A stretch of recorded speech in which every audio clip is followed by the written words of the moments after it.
Hello everyone. Hopefully I am audible.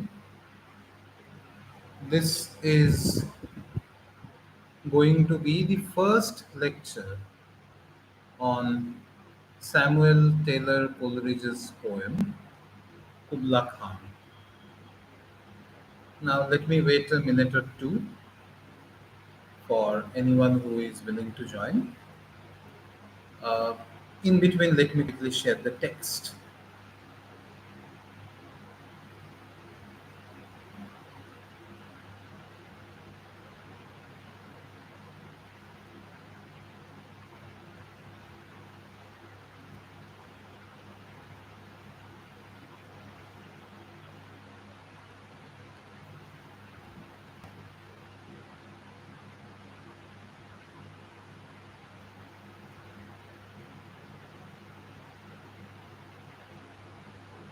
Hopefully the text is visible. Now let us quickly look at the text. Now Kubla Khan is a product of what Coleridge says a vision in a dream. This is a very interesting assertion because if you follow the official story, then you will see that Coleridge actually conceived Kubla Khan in a dreamlike state and he had a visitor right after waking up. And when he came back to his table, he had forgotten most of the story. So that is what the conventional storyline goes on about Kubla Khan. However, let us look at the text itself. I'm not going into the background because I have already gone into the background in elsewhere, so I'm not going into it. Let me quickly go on into the poem. In Xanadu did Kubla Khan a stately pleasure dome decree, where Alph the sacred river ran through caverns measureless to man, down to a sunless sea. What does Coleridge mean by this? Look, first of all, he says in Xanadu, not at Xanadu. So it is in Xanadu. So Xanadu is a big place. It's a huge place. It's a place of Eastern enchantment, so as to say.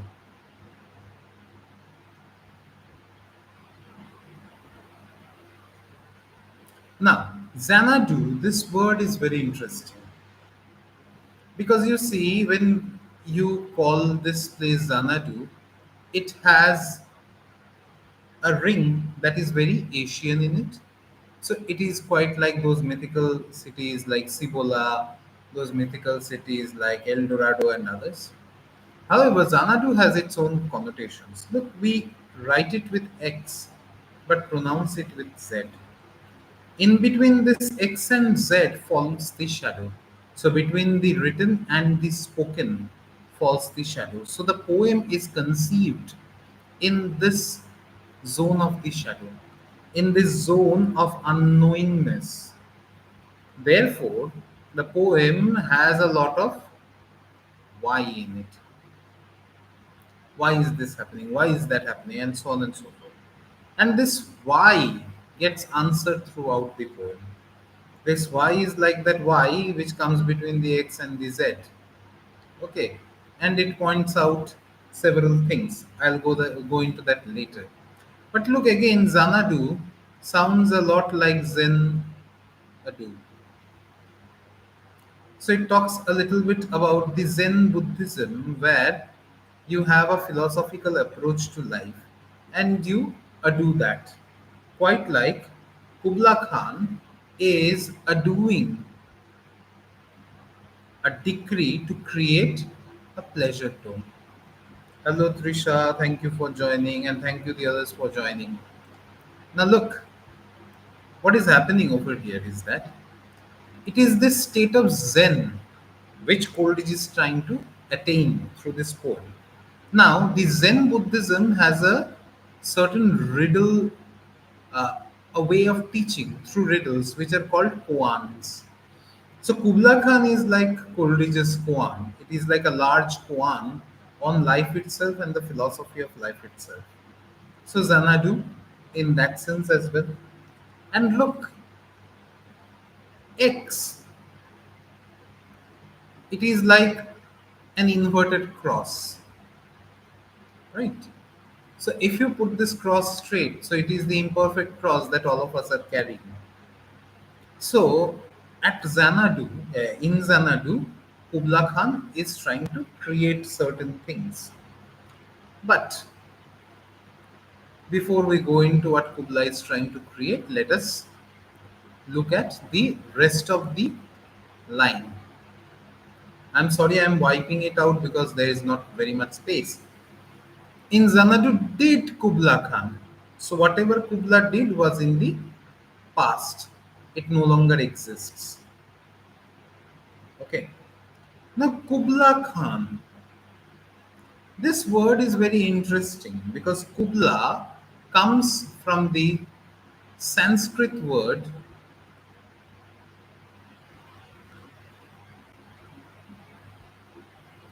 Kevalam, which means the one and only. Okay. And look, back then Kubla Khan was often written like this, Kublai Khan. So as if Kubla, with his patience, perseverance, his performance, only Kublai, the one and only Kublai, can decree a stately pleasure dome. By the word decree, Coleridge is suggesting his absolute mastery.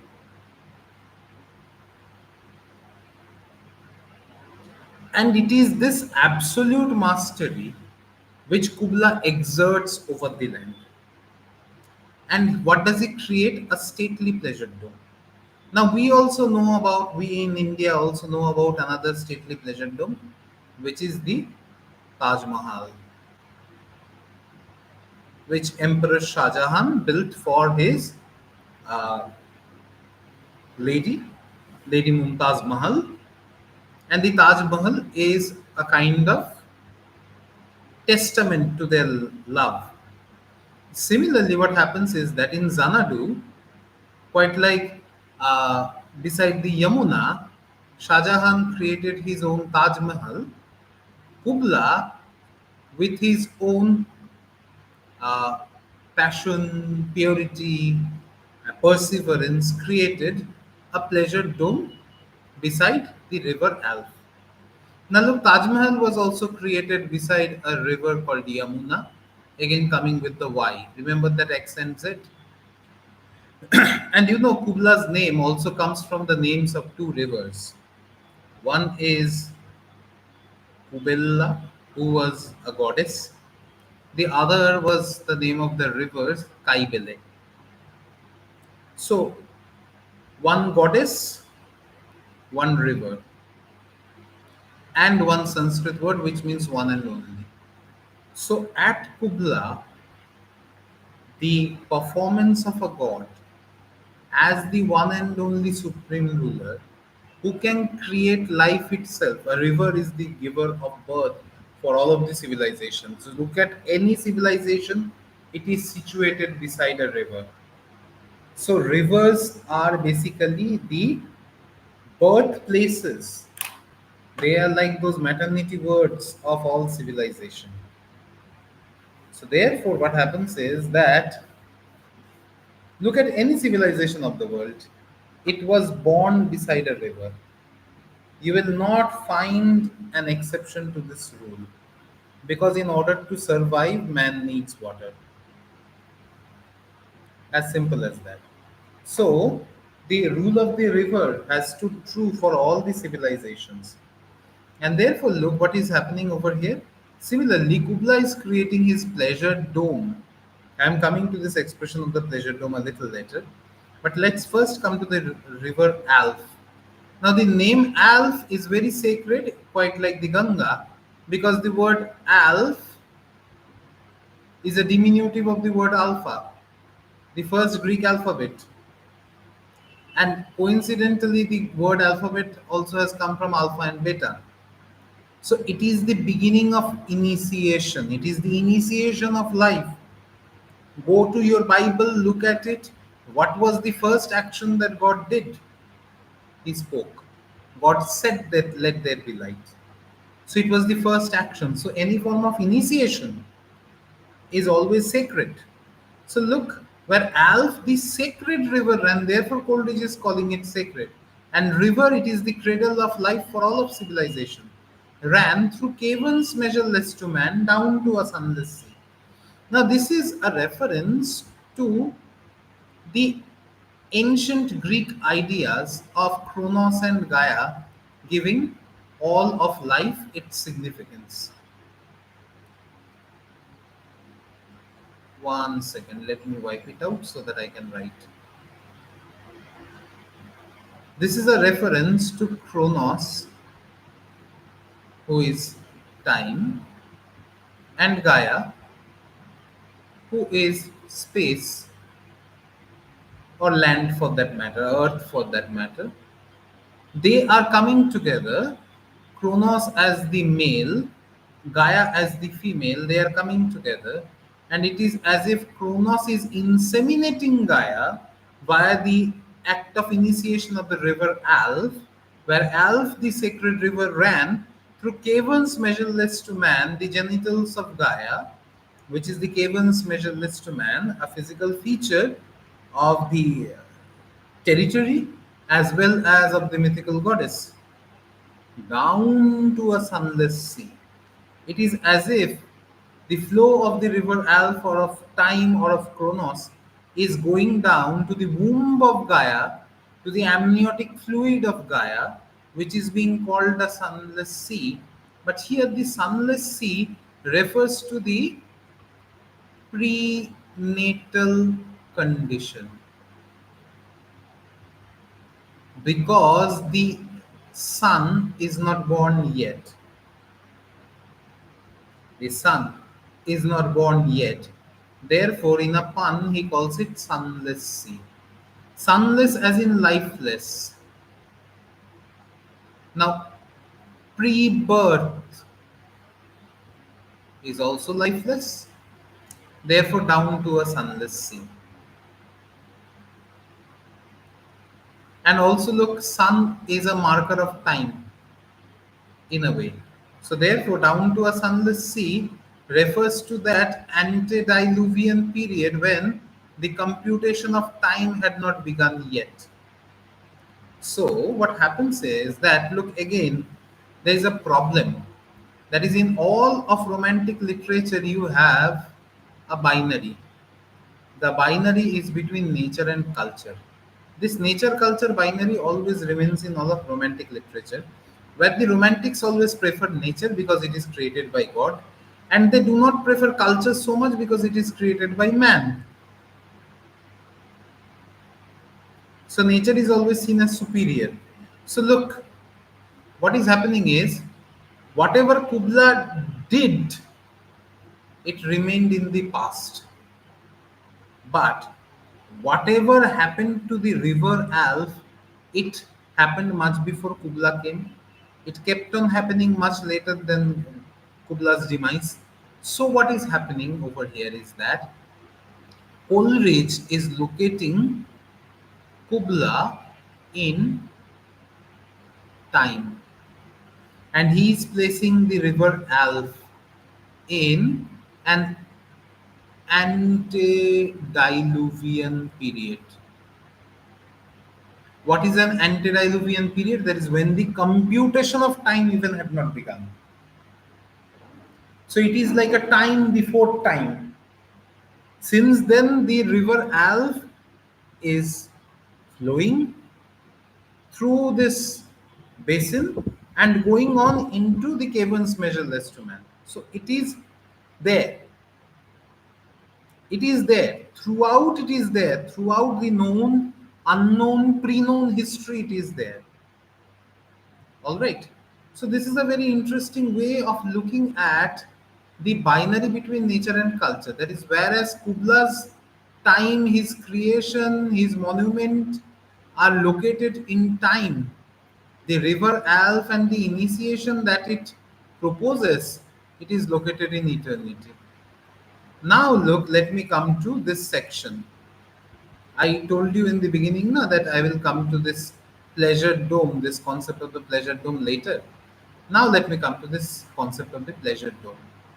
Now look, I already said that it is time impregnating space, and Kubla, with his passion, his uh, performance, with his perseverance, as if he could guide time in inseminating space during his rule, and the result was the pleasure dome, which was like the pregnant woman's belly. So, as if Kubla impregnated the land with his prowess and came out the pleasure dome. It is the dome of pleasure at the end of all pains, so as to say. All right. So in Xanadu did Kubla Khan a stately pleasure dome decree, where Alf the sacred river ran through caverns measureless to man, down to a sunless sea. Now let us move on. If there are any questions, put them in the comment section. I'll be very happy to answer.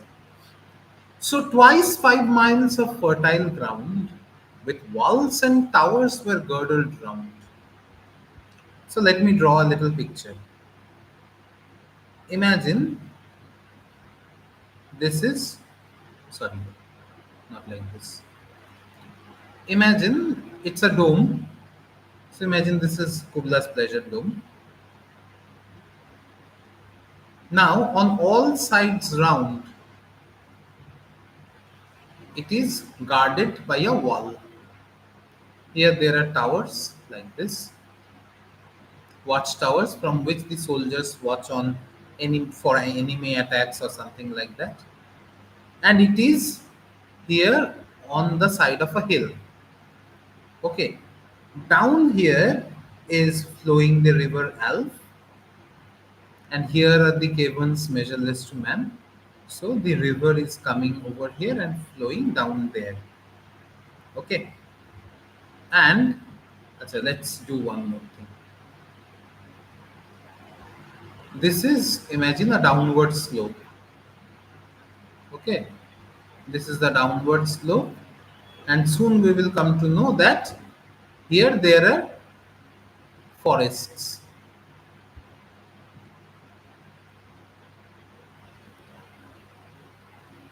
Here there are forests.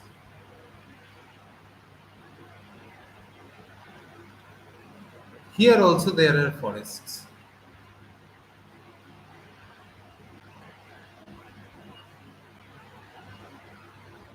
So this is how the dome is roughly situated.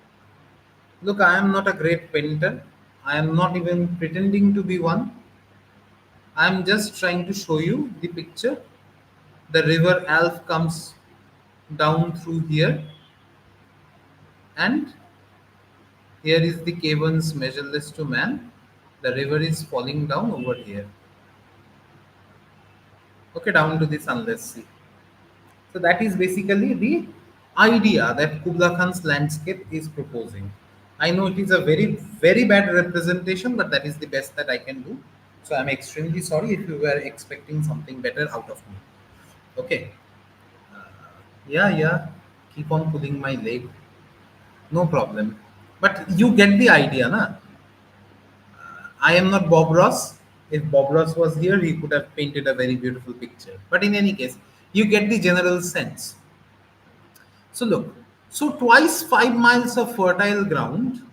So this area, this this very area where the dome is, this area is twice 5 miles. That is 2 into 5 equal to 10 miles. Now my question is, my dear friends, why doesn't Coleridge directly mention 10 miles, and why does he go on talking about twice 5 miles? The simple answer would be that 5 holds a lot of connotations. That is, 5 is a very poignant number. 5 is a very poignant number in the uh, numerical system. How? Let us look at it. the significance of 5. Number one is, if I say 10 miles, then that's a different story. But look at your palms. There are 5 fingers in each palm. And with these two hands, we do all of our work. Right? We grab our destiny with these two palms. So basically, twice 5 miles talks about the human achievement. Quite like the pleasure dome that Kubla Khan created, is reminiscent of the great creations of the great architectural uh, achievements of the human animal. You can think about the Stonehenge, you can think about the pyramids, you can think about the Taj Mahal, you can think about anything. It is reminiscent of those great human achievements of architecture. So he is once again referring to the human capacity for creation, for creativity, for artistry, for architecture. The human capacity to go beyond the known, he is referring to that. Number one. Number two is, what is the significance of this number 5? Now, look, mathematically speaking, 5 is called the golden means. Why is it called the golden mean? Look at this. Take all the single digit numbers.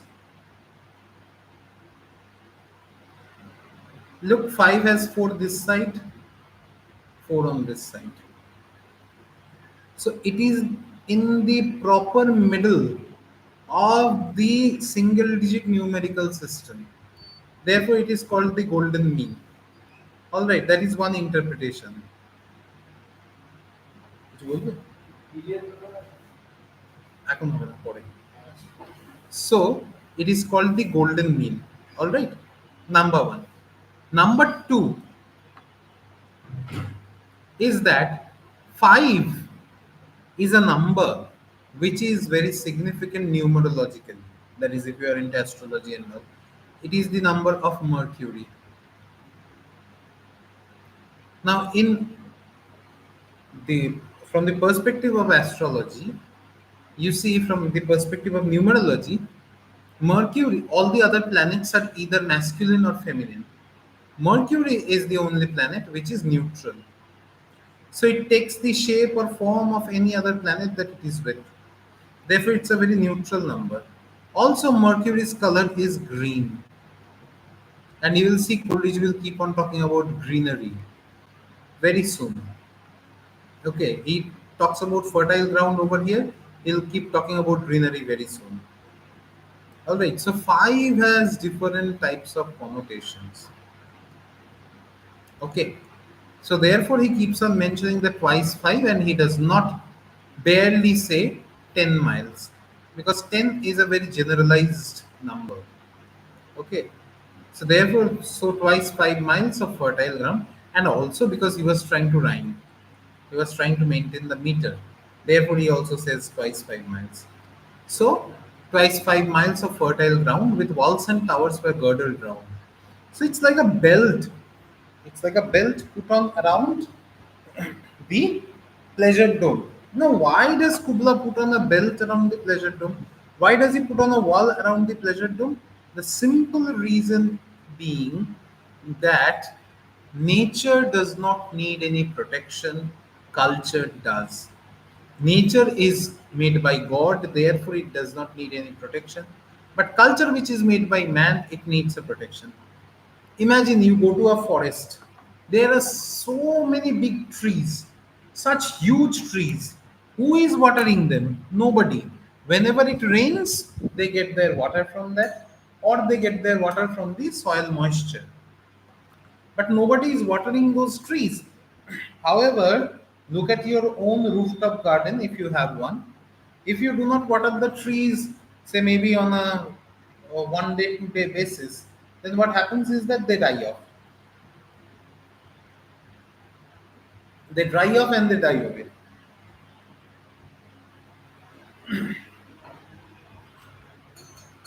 So what happens is that nature really does not need tending to. It is culture which needs protection, tending to, affection, care, and so on and so forth. So Therefore, he says, with walls and towers were girdled round. Kubla realized this. And there were gardens bright with sinuous rills. So look, this is the beginning of human civilization. Why? There were gardens bright with sinuous rills because here Coleridge is talking about irrigation. That is from this river Alf.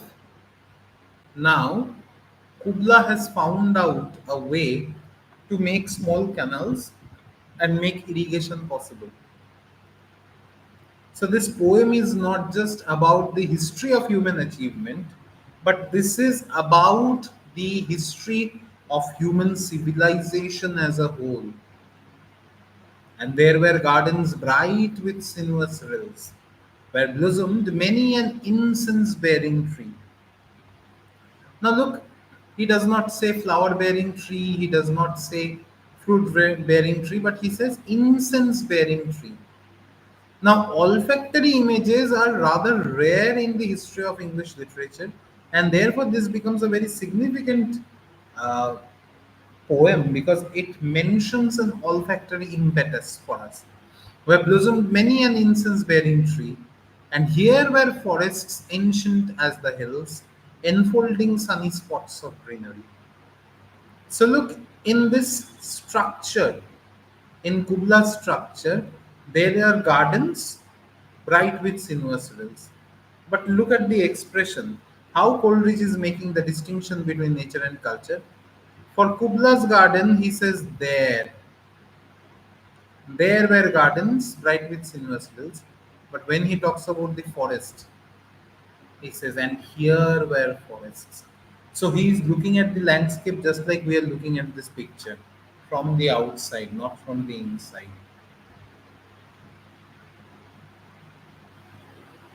Therefore, whereas Kubla created his own pleasure dome, which was the pinnacle of his prowess, Coleridge is creating Kubla Khan, a poem which is the pinnacle of his prowess. Kubla is a predecessor for Coleridge in that sense. And here were forests ancient as the hills. These forests. Ancient as the hills. Why is he calling them ancient as the hills? Because Coleridge also realizes that these forests are ancient, they are very old, quite like this landscape in itself. Just like this landscape is very old and Kubla's creation is rather new, similarly, this forest is also very old. It holds the secrets of nature itself, enfolding sunny spots of greenery. So, this is an enigmatic place with some sunny spots of greenery, quite like Kubla's pleasure dome. Look here, Kubla created gardens bright with sinuous rills. Here, there are sunny spots of greenery. So that is a very significant way of drawing a comparison between the two things. And then look, he says, but oh, that deep romantic chasm which slanted down the hill athwart a sudden cover, a savage place and as holy and enchanted as air beneath a waning moon was haunted by woman wailing for her demon lover. He is referring to this space, this slant. Kubla created his uh, pleasure dome atop a hill, and here there is a slant, and this slant contains a cedar cover, that is a cover made by a forest out of cedar, birch, fir, pine, such trees. If you go to Darjeeling, you see all of them. But oh, look in this but oh, he draws a direct rift between Kubla's garden and nature's forest. This is like the pivot on which the entire poem rests. He is now coming out of Kubla's garden and he is now probing into that deep romantic chasm. The chasm is deep and romantic. Why is he calling it romantic? because here the word romantic does not invoke anything which is lovely or anything, but here the word romantic refers to that which evokes wonder, that which evokes a tale of unknowingness. And it is this tale of unknowingness that is so very significant. But oh, the deep romantic chasm. Chasm refers to this slant, this very slant.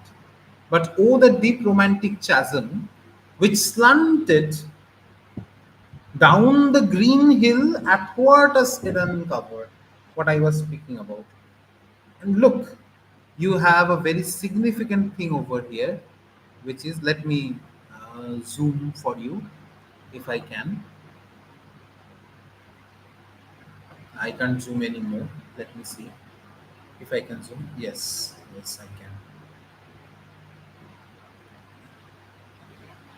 One second.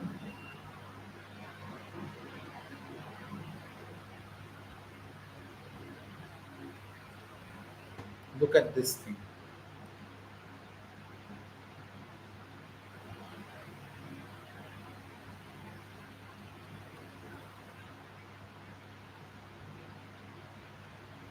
For the first time, you have an exclamation mark.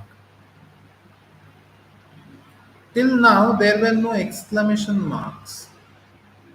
Look, let me show you. Are there any exclamation marks? Look, first line doesn't have any punctuation. Second line a colon. Third line no punctuation. Fourth line no punctuation. Fifth line full stop. Sixth line no punctuation. Seventh line semicolon. Eighth line comma. Ninth line nothing. 10th line comma. 11th line full stop. 12th line nothing. And on the 13th line for the first time, you have an exclamation mark. Now you might think, sir, why is this exclamation important? Because you see, Lord Byron has a very beautiful poem. The poem goes something like this.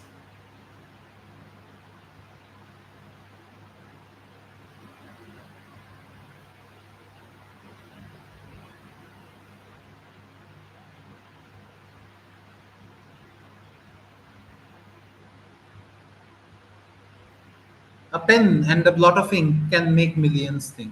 And what is an exclamation mark but a pen and a blot of ink? Sandra Gilbert and Susan Goober, in their book The Mad Woman in the Attic, begin the book with this sentence: is a pen a metaphorical penis? Because look, all life initiates through that one seminal drop. Therefore, what happens is that Gilbert and Goober are trying to sexualize the pen as well, because they are trying to sexualize language. That is a different context. However, if you take it very literally, a pen is like a metaphorical penis. And therefore, a pen and a blot of ink can make millions think. They can impregnate your mind, while like Kubla was impregnating the land itself. But oh, the deep romantic chasm which slanted down the hill athwart a sudden cover, and then look, he gives an exclamation mark. Why? Because he's asking us to pause and participate in this act of initiation, which is another sacred initiation once again, quite like that initiation which was done by Kubla, quite like that initiation which was done before by the river Alf, and now Coleridge is trying to put his impression on the land itself, and the land will emerge with the poem of Kubla Khan. A savage place. The word savage over here comes from the idea of untainted.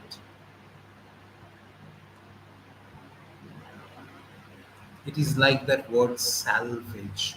The root word is salvage, which means untainted. As again, look, as holy and enchanted as ever beneath a waning moon was haunted by woman wailing for her demon lover. What is this woman wailing for her demon lover? Now, look, this is a very significant reference. G. Wilson Knight is a famous critic who has a book called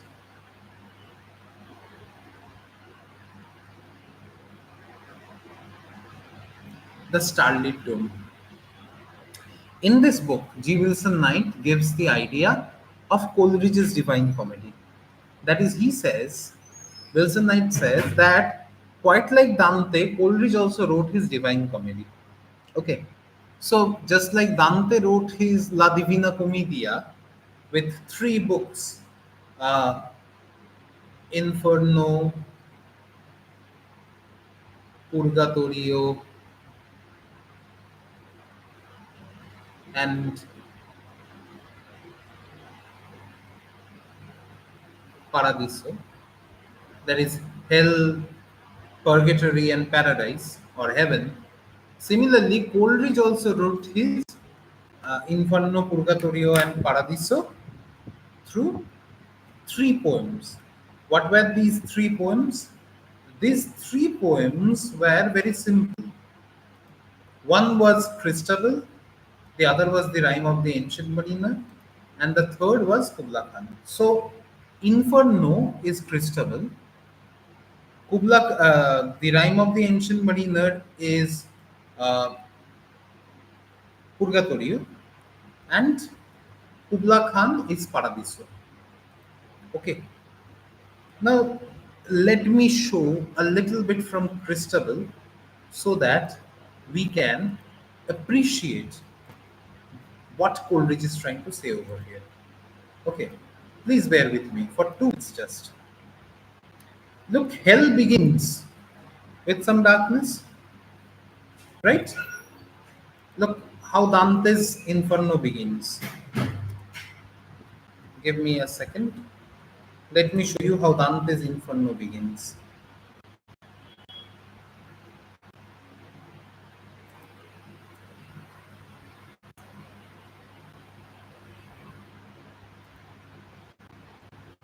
Just give me one moment.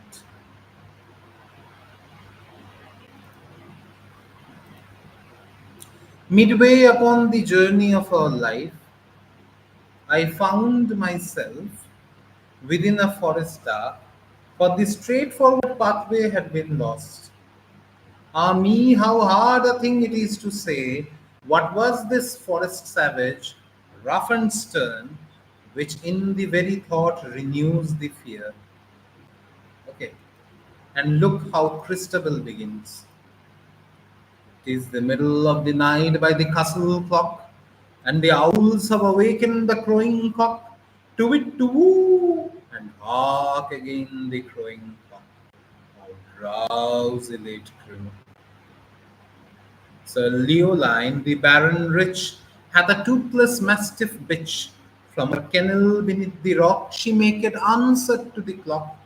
4 for the quarters and 12 for the hour, ever and aye by shine and shower. 16 short howls not over loud. Some say she sees my lady's shroud. So the dog can as if see Christabel's mother's ghost. But look, if Coleridge says that she sees my lady's shroud, you will not believe it. So what does Coleridge say? Some say. It is heard. Some people say that, oh, she sees Christabel's mother's shroud, and you automatically believe. Now look what happens. The Lady Christabel is pining for her young lover.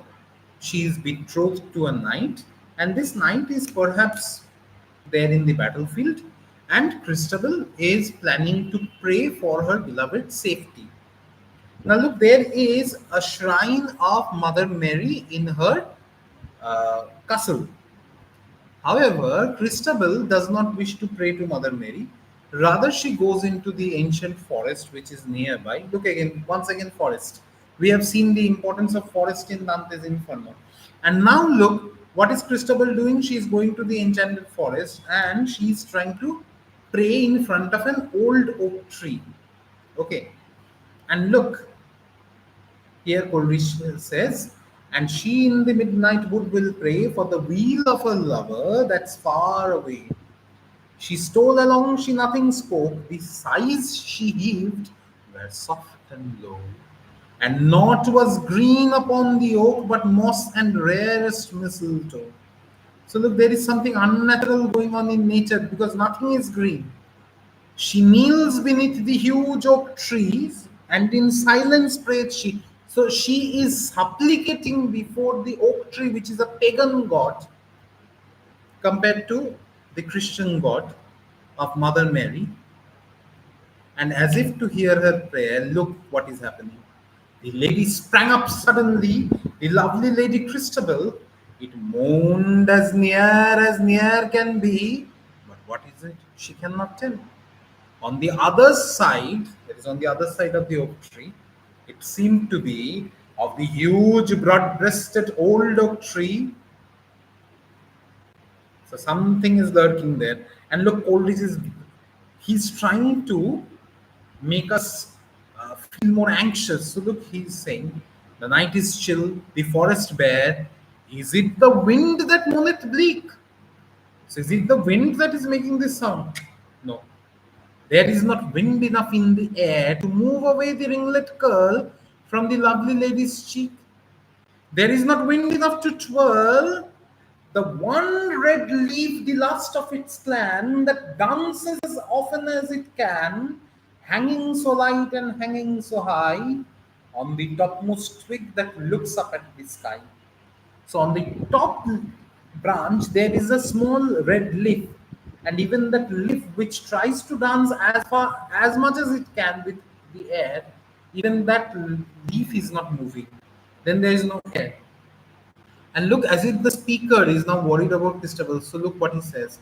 Hush, beating heart of Christabel. Jesu, Maria, shield her well.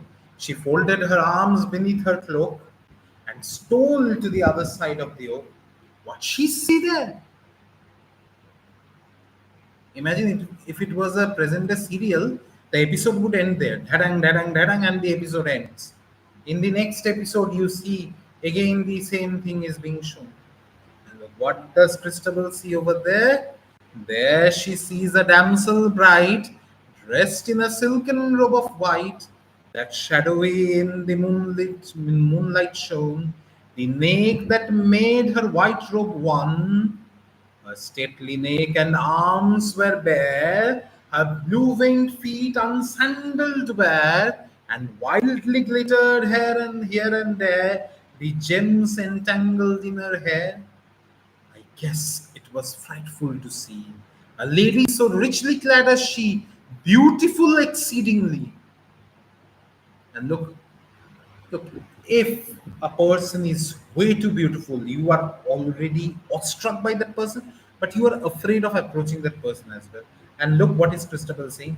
Mary, mother, save me now, said Christabel, and who art thou? Who are you that you are so very beautiful? And now look what does this lady answer. This is where your woman wailing for a demon lover comes. The lady strange made answer meet, and her voice was faint and sweet. Have pity on my sore distress. I scarce can speak for weariness. Stretch forth thy hand and have no fear. Said Christabel, how canst thou hear? And the lady, whose voice was faint and sweet, did thus pursue her answer meet. So the lady is saying, please help me. I am hapless, helpless, hopeless. Please help me. And Christabel says, how did you come over here? And now look, the lady is going to answer. My sire is of a noble line, and my name is Geraldine. Some critics have suggested that this is Lady Lucifera, that this is Lilith. Some say that this is uh,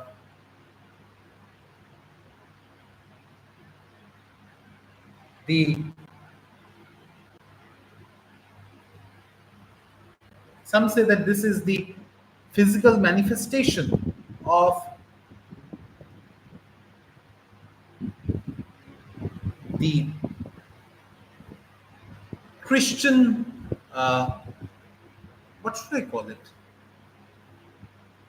Look, according to one of the apocryphal books, it was Lilith who later went to Satan and became Lady Lucifera.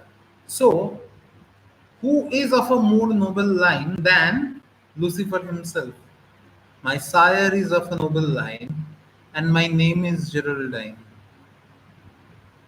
So, who is this woman waiting for her demon lover? Now, do you understand? Who is this woman waiting for her demon lover? So, look, in a way, this is very significant. You see, because Coleridge is trying to tie the loose ends and he's trying to create a sort of connection between his poems. So, look, as ever beneath a waning moon was haunted by woman waiting for a demon lover. Now, this is obviously the wolf which is howling, but the woman wailing for her demon lover is also a reference to Geraldine, perhaps. So this is called self reflexivity. That is when a poem is referring to itself and to its fellow poems. Okay, so this is a technique that came much later, but Coleridge is doing it earlier as well. In any case, let us read the rest of the poem. Okay, one second. Got it. And from this chasm with ceaseless turmoil seething, as if this earth in fast thick pants were breathing, a mighty fountain momently was forced. This is a reference to Shiva, the Nataraja Mudra, where Ganga is flowing out of Shiva's uh, locks. Okay, from here onwards, this is a reference to the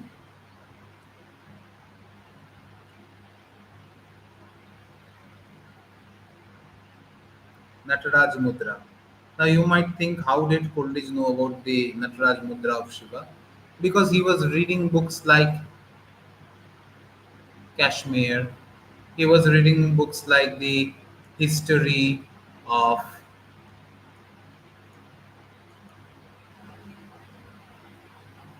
Hindustan by Morris, and also he was reading Sir Edward Jones. Edward Jones, so the founder of Asiatic Society, whatever. His name is Jones. His surname is Jones. His essays on the Indian subcontinent, and from there he got to know about all these things. And from this chasm with ceaseless turmoil seething, as if this earth in fast thick pants were breathing, a mighty fountain was momently forced.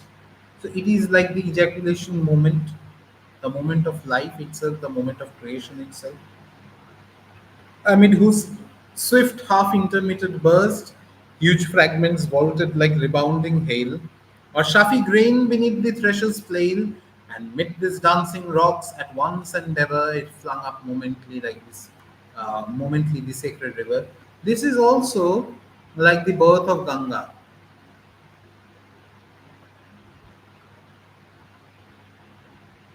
from the locks of Shiva. All right. But you know, these lines influenced one of the Bengali poets very much.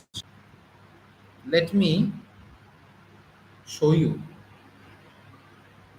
This is a poem called Nigore Shopnobhongo by Rabindranath. He was deeply influenced by this poem, especially this section. Let me quickly show you. I'll show it briefly. Yeah? Ah. আজি এ প্রভাতে রবির কর কেমনে পশিল প্রাণের পর কেমনে পশিল গুহার আধারে প্রভাত পাখির গান.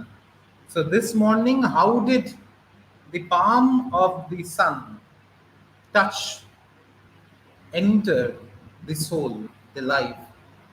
How did it enter into the caverns, and how did it uh, kind of flow in the caves, the song of the morning bird? But that is not the case. Let us read from here. থর থর করে কাঁপিছে ভূধর, শিলারাশি রাশি পড়েছে খসে, ফুলিয়া ফুলিয়া ফেনিল সলিল গরজি উঠিছে দারুণ রসে, হেথায় হোথায় পাগলের প্রায় ঘুরিয়া ঘুরিয়া মাতিয়া বেড়ায়, বাহিরিতে চায় না দেখিতে পায় কোথায় কারার দ্বার. This section is almost like a literal translation of what Coleridge is writing over here in this section. Give me 1 second.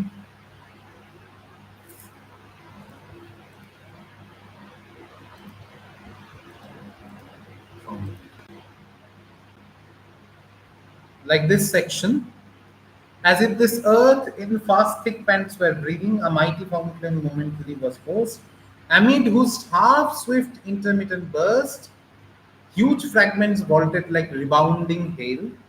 So quite like a volcanic attitude was going on. Or Shafi grain beneath the thresher's flail. I don't think you have seen a thresher flailing. A thresher, earlier when we were children, the threshers would come with their tongs. A tong is like a lyre, it's like a stick, it's like this. It's like a big stick. Imagine this is a big stick, and on top there is like this sickle like thing. At the bottom, there is a hollow square, there is a reel, and from here a small thread would go and touch over here. So this is a small thread. Now they would grab this side with their palm and they would beat the cotton. Back when we were children, we had cotton mattresses, not these memory foam and everything. So they would grab that side and they would beat the cotton and they would make it fluffier. They would aerate the cotton, and then the mattress would become very fluffy, very full. So what happened was that, so just like that, whenever there is a volcanic eruption or whenever a river is coming out through a geyser or something like that, it brings out all the rocks and all the debris that comes in its way and it throws it to the sides. So that's why he is saying, or Shafi grain beneath the thresher's flame, and meet these dancing rocks once and ever, it flung up momently the sacred river, 5 miles, meandering with a mazy motion, through wood and dale the sacred river ran, then reached the caverns measureless to man, and sank in tumult to a lifeless ocean. Now, this is very significant. So, look, 5 miles now the river is wandering with a mazy motion, so like this. Sacred river, why? I have told you why rivers are sacred, because all civilization, all human life as we know it was born beside a river. 5 miles meandering with a mazy motion through wood and dale. Dale means valley. The sacred river ran, then reached the caverns measureless to man. I have already said how the river is falling over here. And sank in tumult to a lifeless ocean. Here, lifeless refers to post death.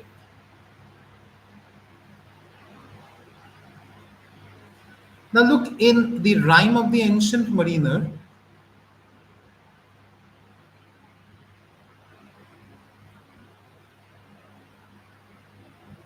The mariner goes to the pole of the earth, and there he murders a bird, an albatross. Sorry. There he murders an albatross.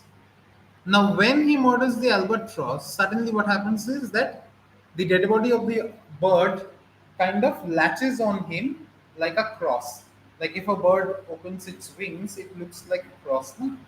So the dead body of the bird latches onto him like a cross, and he has to carry the dead body of the bird. Number one. Number two, all the shipmates of the ancient mariner, they become like zombies.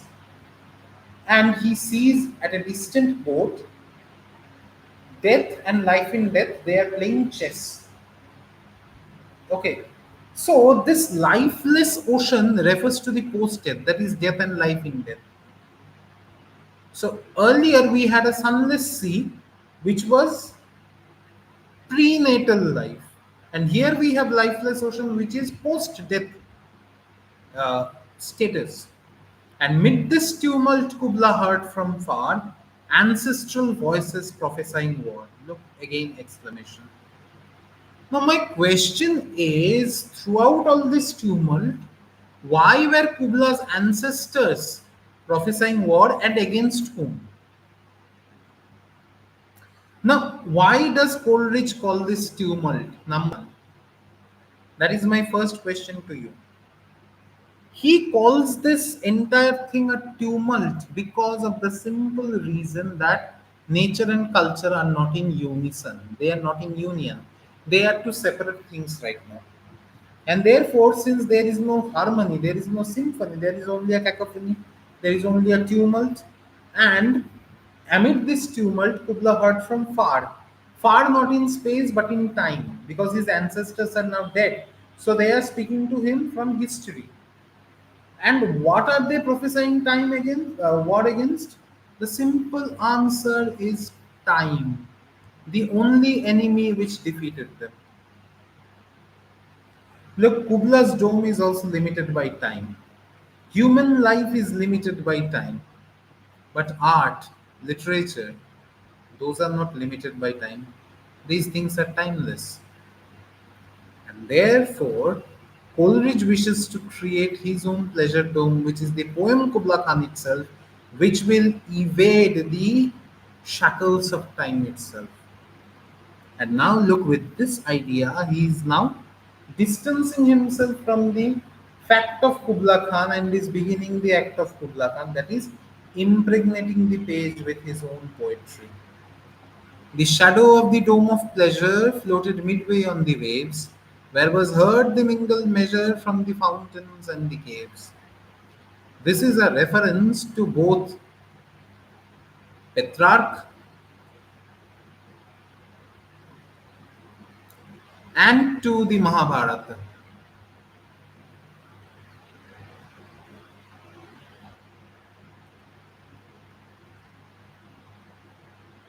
Now, what is so very significant over here? The significance is that, you see, Petrarch, he believed that if a poet could achieve two extremes, what were two extremes? That is, if he could capture two extremes like a sunny cave of ice, that is a cave of ice lit up by the sun, because it stands to reason that whenever sunlight will fall on it, it will melt down.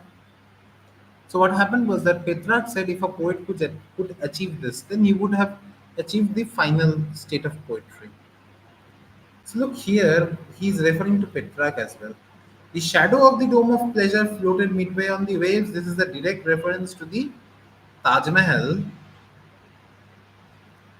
and its reflection on the river Yamuna, a picture that he had seen in the book History of Hindustan.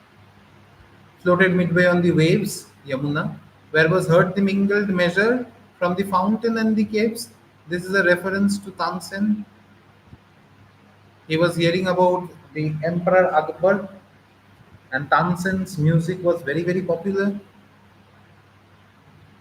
From the fountain and the caves, and India has always been a mythical land, a mystical land for all the Westerners. But this is also another reference.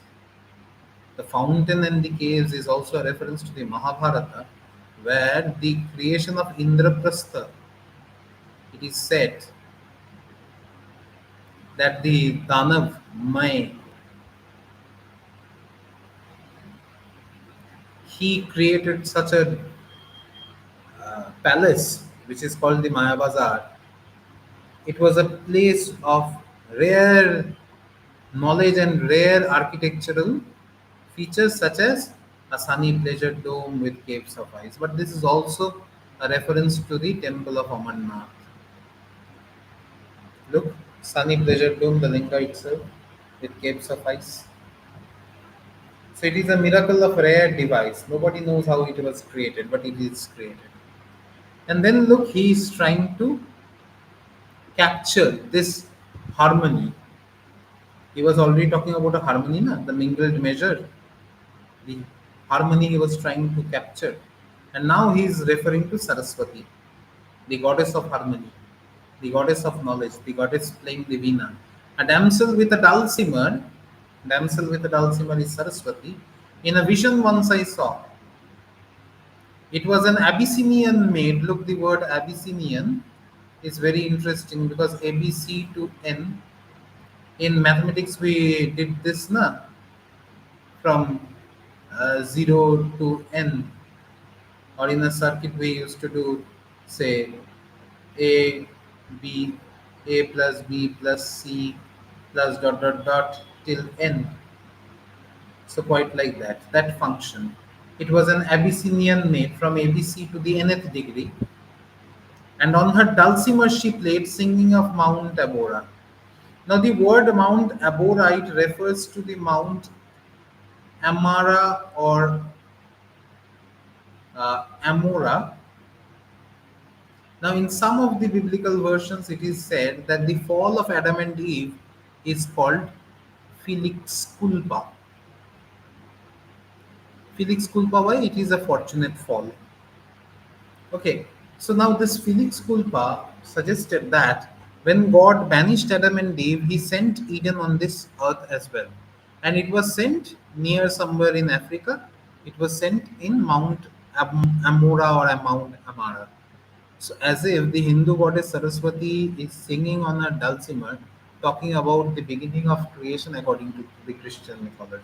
So, Coleridge is trying to traverse the multiple domains of religious boundaries. He's trying to create a transgression which will bring together all of the religions. Could I revive within me her symphony and song? To such a deep delight would win me that with music loud and long I would build that dome in air. So now he is going back to the Greek mythology where he is referring to himself as Apollo. It was believed that Apollo, by playing his lyre, could build domes in the air with his music. So look, he says, if I could revive within me. So now he's talking about all the possibilities. Could I, would I, and then look, soon you will have should I. So in this trinity of the would, could, should, he is trying to compose his own Kubla Khan. So could I revive within me her symphony and song? So if I could attain that divine state of possession which Plato perhaps called enthusiasmos, the divine madness, if I could capture the divine madness within me, and if I could capture her symphony and song, so not only the symphony, not only the melody, but the song as well. So it's like a divine chanting, it's like a mantra which you keep on chanting, and with that mantra, you bring down a god or a goddess, quite like all the pagan religions. To such a deep delight, it would win me. So it would win me. I would become possessed by it like the enthusiasmos. Then look, he says that with music loud and long, I would build the dome in air. So he would become the neo Apollo. He would create with his Apollonian zeal,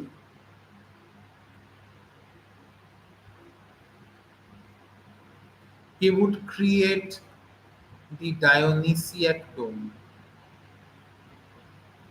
Dionysiac refers to the form. Sorry, the content. Apollonian refers to the form. The form of something is Apollonian, the content of something is Dionysiac. So he's trying to merge form and content. He's trying to merge all the abstractions of the world. I would build the dominaire, that sunny dome, those caves of ice. So he wishes to bring back that power where he can achieve that Petrarchan ideal, where he can achieve that feat of a demon who created the palace of Indraprastha. He could create the divine space of Amarnath, and all who heard should see them there. So this is not a mental image. This should be tactile, very, very approachable. All who heard should see them there. So my prowess will be such that if you come to me, you can see it. It's not like my mental a figment of my imagination. And all should cry, beware, beware, his flashing eyes, his floating hair, because I'll be possessed right at that moment, like the fierce Minette from Shelley's West Wing. So therefore, all who come to see me would cry, beware, beware. So they would be wary of me. They would fear me because I will become a new god. His flashing eyes, his floating hair, because he is in that state of divine madness, of that state of enthusiasm, where he is possessed. Weave a circle round him thrice, and close your eyes with holy dread. So, as if in a ritualistic parameter, they would weave around him a circle thrice, because they would try to bind him in a trinity. And now he is referring to himself as he. So, not myself, but himself. Now, there is a distinction, there is a distance between the man Samuel Taylor Coleridge and the neo god Samuel Taylor Coleridge that he has become through his poetry. And very interestingly, the Greeks used to call the poet poietes. Poietes means maker. And who else is a maker but God Himself? So he wants to become that poietes in the Greek sense. He wants to become the vates in the Roman sense, which means a seer, an oracle. The Romans called the poet vates an oracle, a seer, a future of unknown things. His flashing eyes, his floating hair, weave a circle round him thrice and close your eyes with holy dread. Why? Because now he is possessed, he is in that state of enthusiasm. For he on honeydew hath fed and drunk the milk of paradise. Honeydew is perhaps a reference to that nectar of the flower amaranth, not amarnath, but amaranth is a mythical flower. It is believed that if you drink the nectar of it, you become immortal, quite like the Amrit. In one of the books, he was seeing a picture of Gopal eating noni. So, for he on honeydew hath fed and drunk the milk of paradise. In Behesht, there are rivers of milk. So, look, Christ now becomes that child who, like Gopal, drinks noni and merges into the river of milk in Behesht or paradise. So, in one image, he is mingling up the three religions, the three major religions, and he is creating the human religion. This is very significant. You see, as a poet, he is trying to bind the trinity of human faith. For he on honeydew hath fed and drunk the milk of paradise. And you see, this might seem like an impossibility, an improbability. But here, let me tell you a small Sufi story. Uh, there were multiple Sufi groups in India, right? The Chishti group, the Suravardi group. Now, Khwaja Moinuddin Chishti, once he was there going beside the river Yamuna and with his Shagrid, with his disciple. And on the other side of Yamuna, a little boy was coming with a lamp. It was getting dark. A little boy was coming with the lamp, and to the utter surprise of Khwaja Moinuddin Chishti and his disciple, the child was sometimes becoming visible and sometimes he was vanishing. And The disciple, he asked his guru that, "ऐ मेरे पीर, ये रोशनी किधर से आया?" So, my guru, kindly tell me, where did this light come from? Where did this light vanish away? ये वो रोशनी किधर गया? Suddenly the child vanished. And Moinuddin Chishti, he smiled and he said, ये मत पूछो कि वो रोशनी किधर गया, ये पूछो कि वो कहाँ से आया था. So do not ask where is that light gone. Ask from where it was coming. So Coleridge is creating a divine light through this darkness of divided entities. And therefore, this becomes a very significant testament of human creation. Now, you might think that, sir, you still haven't answered why Coleridge calls it a fragment. I think this is as much a fragment as every creation is. That is, what we conceive is the poetry. What we write is the poem. Now, between the conception and the computation, between the inception and the conception, falls the shadow. Between that X and Z. So between the poetry and the poem falls the shadow. And therefore it is a fragment, because what he conceived as Kubla Khan and what he could communicate as Kubla Khan are two very different Kubla Khans. In between lies millions of shadows. One shadow is of Coleridge the creator, one shadow is of Coleridge the poet, one shadow is of me who is interpreting, one shadow is of you who is watching this video and trying to learn the poem.